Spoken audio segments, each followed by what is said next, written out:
Halo semuanya. Perkenalkan, kami dari PDB 79, kelompok 5.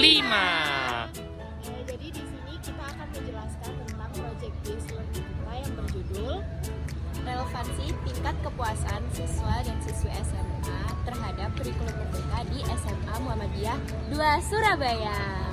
Saya akan menjelaskan latar belakang dan proyek penelitian yang akan kami bawakan.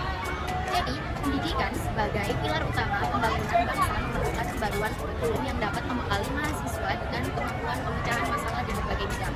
Salah satu komponen penting kurikulum merdeka adalah proyek penguatan profil pelajar Pancasila atau P5 yang melalui pendekatan berbasis proyek bertujuan mendorong siswa menjadi individu yang mandiri, bernalar kritis, dan berakhlak mulia. Namun, implementasi kurikulum merdeka menghadapi tantangan, terutama dalam menciptakan lingkungan belajar yang tidak membebani siswa dengan tugas proyek berlebihan yang dapat berdampak negatif pada prestasi mereka. Penelitian ini bertujuan untuk mengevaluasi kepuasan, dampak, dan efektivitas kurikulum merdeka terhadap minat dan bakat siswa di SMA Muhammadiyah 2 Surabaya. Saya akan menjelaskan tentang rumusan masalah dari proyek penelitian kami. Jadi berdasarkan latar belakang yang ada, kami dapat merumuskan beberapa masalah sebagai berikut. Yang pertama, bagaimana tingkat kepuasan siswa atau siswi SMA Muhammadiyah 2 Surabaya dalam penerapan kurikulum merdeka. Kemudian yang kedua, itu seberapa besar dampak kurikulum merdeka dalam kegiatan belajar mengajar di kelas pada siswa-siswi SMA Muhammadiyah 2 Surabaya. Dan yang terakhir, seberapa efektif kurikulum merdeka ini terhadap minat dan bakat siswa-siswi SMA Muhammadiyah 2 Surabaya.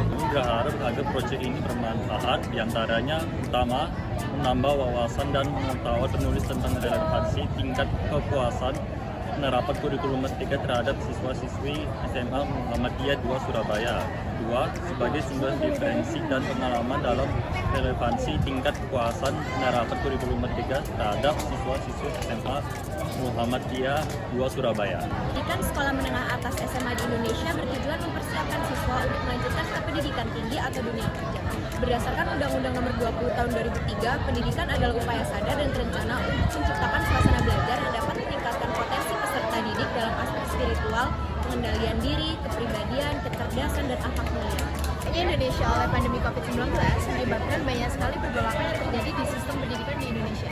Salah satunya yaitu sebuah transisi sistem pembelajaran yang sebelumnya dilakukan secara offline atau tatap muka karena pandemi COVID-19 dilakukan secara online. Hal ini yang mendorong pemerintah untuk membangun sebuah kurikulum baru, yaitu kurikulum merdeka.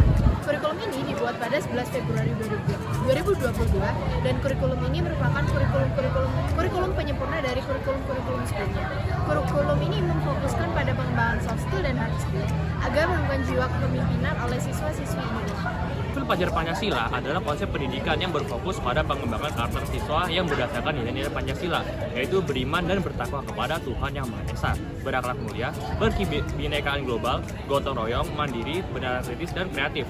Melalui proyek P5 yang berbasis proyek lintas disiplin, siswa diajak memahami dan menerapkan nilai-nilai Pancasila dalam kehidupan sehari-hari. P5 juga terintegrasi dalam semua mata pelajaran dan kegiatan ekstrakurikuler, serta dievaluasi secara sistematis untuk membuat individu menjadi lebih bertanggung jawab dan berkontribusi positif bagi masyarakat dan negara. Adalah program pembelajaran kolaboratif dalam kurikulum merdeka yang bertujuan untuk membentuk karakter pelajar dengan akhlak mulia, mandiri, dan kreatif. Program ini fleksibel, tidak terkait pada materi intrakurikuler dan berfokus pada pendidikan karakter serta mengembangkan potensi siswa secara holistik sesuai dengan profil pelajar Pancasila. Kurikulum Merdeka juga mendorong pembelajaran non-formal sehingga siswa dapat memperkuat potensi dan berpartisipasi dalam pembangunan global, mencetak generasi yang cerdas dan aku di sini minta kalian boleh untuk isi survei kita.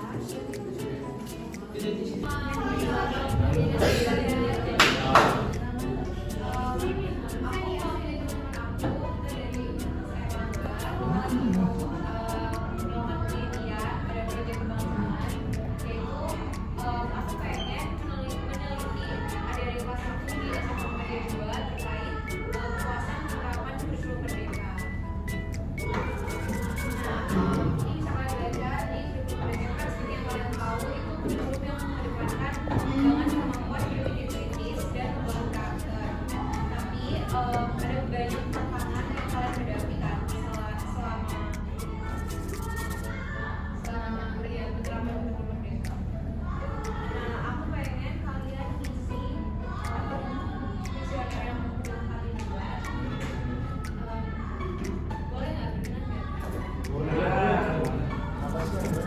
Review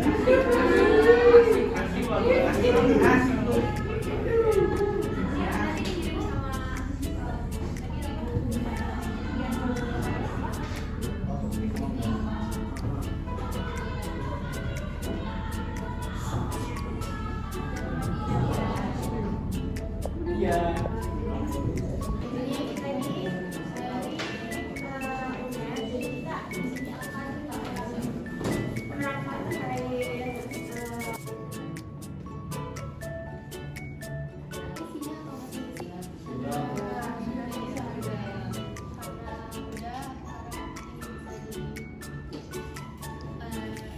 buat kurikulum merdeka.